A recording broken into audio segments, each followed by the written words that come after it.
کائنات سورہ نساء آیا نمبر 61 میں ارشاد فرماتا ہے وَإِذَا قِيلَ لَهُمْ تَعَالَوْا إِلَىٰ مَا أَنزَلَ اللَّهُ وَإِلَى الرَّسُولِ، جب انہیں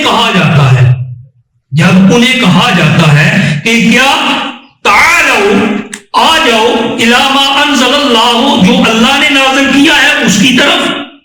وَإِلَى الرَّسُولِ، اور رسول صلی اللہ علیہ وسلم کی طرف، دو چیزوں کی طرف دعوت دی جا رہی ہے۔ جب انہیں کہا جاتا ہے کہ آ جاؤ کس کی طرف؟ الی ما انزل اللہ، جو اللہ نے نازل کیا، مطلب قرآن پاک کی طرف۔ جب انہیں کہا جاتا ہے کہ قرآن کی طرف آ جاؤ، یا کہا جاتا ہے اور ساتھ کہا جاتا ہے آ جاؤ رسول اللہ کی طرف، ان دونوں ذات طرف آ جاؤ، قرآن کی طرف اور رسول اللہ کی طرف، تو کیا کرتے ہیں؟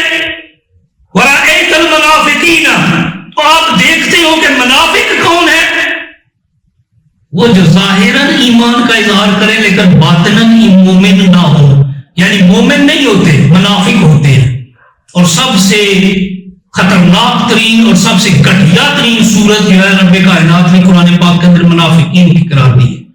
رأیت المنافقین، تو اے رسول صلی اللہ علیہ وسلم آپ دیکھتے ہیں کیا؟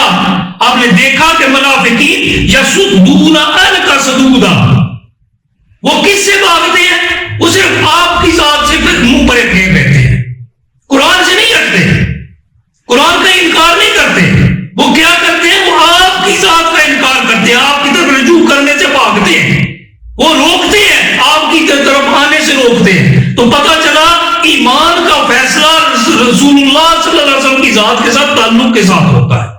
اگر آپ کا تعلق رسول اللہ کی ذات کے ساتھ ہے تو آپ مومن ہیں، اگر نہیں ہے تو مومن نہیں ہے، کیونکہ بارگاہ رسالت سے بارگاہ ربی تک پہنچنے کا رستہ ملتا ہے، ذریعہ ملتا ہے، طریقہ ملتا ہے، اصول ملتے ہیں، اور وہاں سے یہ بتایا جاتا ہے کہ میں اس ذات کا تم نے جھکنا ہے تو اس ذات کے سامنے جس کا میں رسول ہوں۔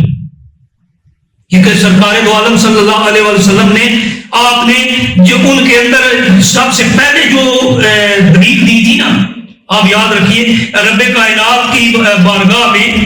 آپ صلی اللہ علیہ وسلم نے آپ نے دلیل جو پیش کی تھی کفار مکہ کے سامنے، اللہ تعالیٰ کی الوہیت کا اعلان کیا نا، تو انہوں نے کہا دلیل دو،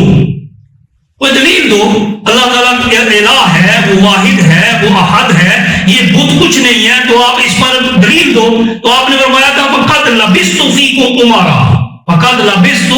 فِيكُمْ عُمَرًا مِنْ قَبْلِهِ أَفَلَا تَعْقِلُونَ، کہ میں نے اس سے پہلے تم نے اپنی عمر نہیں گزاری، لَبِثْتُ فِيكُمْ عُمَرًا، میں نے اپنی عمر گزاری ہے۔ سورہ یونس آیا نمبر 16، سورہ یونس آیا نمبر 16 رب کائنات ارشاد فرماتا ہے کہ میرے حبیب نے انہیں کہا تھا لَبِثْتُ فِيكُمْ عُمَرًا، میں نے تم میں ایک عمر کا حصہ گزارا، 40 سال گزارے تھے۔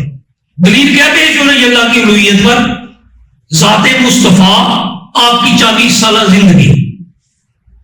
لَبِثْتُ فِيكُمْ عُمَرًا، میں نے تم میں 40 سال گزارے ہیں نا، دوسرے لفظوں میں میں نے تم نے اپنی عمر گزاری ہے، تو عمر گزاری ہے، أَفَلَا تَعْقِلُونَ، کیا تمہیں سمجھ نہیں آتی؟ کیا تمہیں عقل نہیں آتی؟ تم نے دیکھا نہیں جس کا رسول اتنا صادق ہو، اتنا امین ہو کہ تم دشمن ہو کر بھی میری صداقت کا اقرار کرتے ہو، تم دشمن ہو کر بھی میری امانت داری کا اقرار کرتے ہو، میری ذات پر تمہارے پاس کوئی اعتراض موجود نہیں ہے، تم اپنے فیصلے مجھ سے کراتے ہو، تم اپنے فیصلے مجھ سے کراتے ہو۔ حجر اسود والا واقعہ آپ سب نے سن رکھا ہے کہ ان سب نے فیصلہ آپ صلی اللہ علیہ وسلم پر چھوڑا تھا کہ جو آئے گا تو وہ فیصلہ فرمائے گا، سب سے پہلے آپ تشریف لائے، آپ نے جو فیصلہ فرمایا اس فیصلے پر وہ جو جنگ ہونے والی تھی وہ جنگ رک گئی،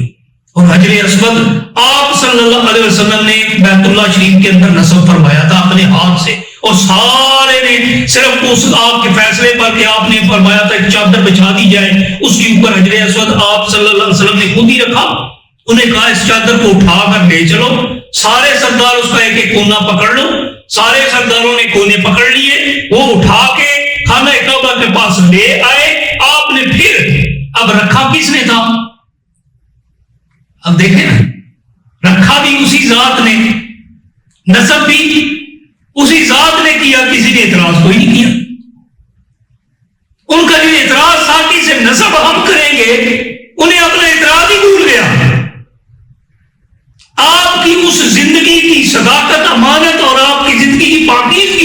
اس سے بڑی دلیل کیا ہو سکتی ہے کہ آپ صلی اللہ علیہ وسلم نے ان کے اندر عمر گزاری اور آپ نے دلیل پیش کی کہ تمہارے اندر میں نے زندگی گزاری نا،